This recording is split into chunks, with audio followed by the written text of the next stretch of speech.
Hey everyone, welcome to my channel. I hope you're all having a fantastic day.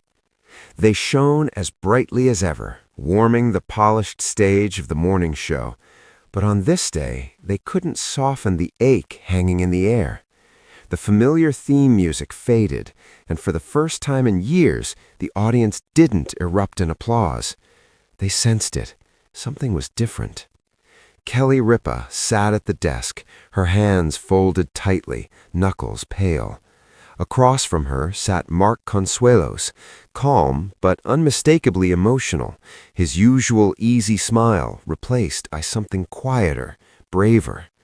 The silence stretched, broken only by the faint hum of cameras rolling live across millions of homes. Kelly tried to speak. Her lips parted, then trembled. She laughed softly, a reflex born of decades on live television, but it cracked almost immediately. "I promised myself I wouldn't cry," she said, her voice shaking. The audience let out a collective sigh, some already wiping tears. "But I don't think I can keep that promise today." Mark reached for her hand. The gesture was small, intimate, the same one he'd used countless times behind the scenes, during stressful rehearsals, tough interviews, long mornings that began before sunrise. This time, the world saw it.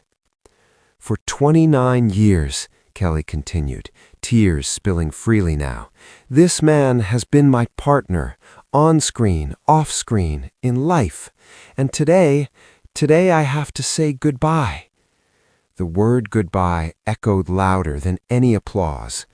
This wasn't a breakup, not a scandal, not a loss the tabloids could twist. It was a farewell born of change.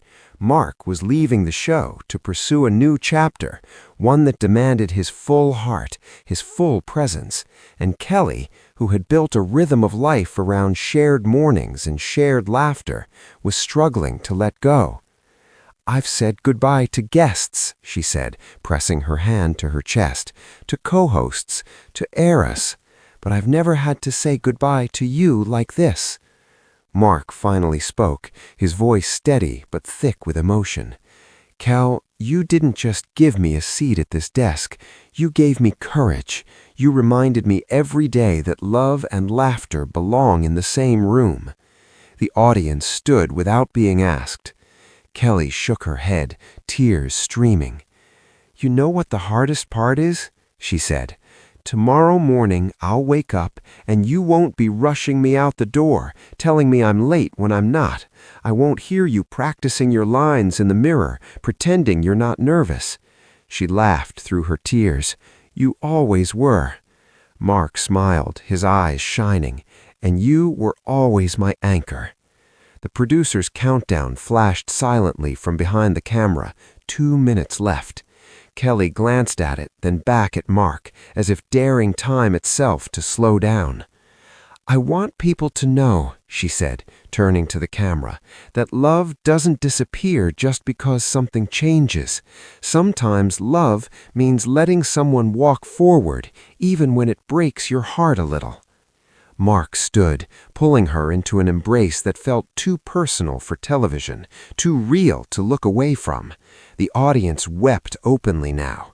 Social media exploded in real time, hearts and broken heart emojis flooding screens everywhere. As they pulled apart, Kelly wiped her cheeks and took one final breath. "I know this isn't the end of us," she said softly. "It's just the end of this chapter." The music began to play. Mark squeezed her hand once more before stepping away, turning back for a final look, a look filled with gratitude, history, and unspoken promises. Kelly faced the camera alone. "Thank you for letting us share our love with you," she whispered. And just like that, the screen faded to black, leaving behind a nation in tears, reminded that even the brightest mornings can carry the most beautiful goodbyes.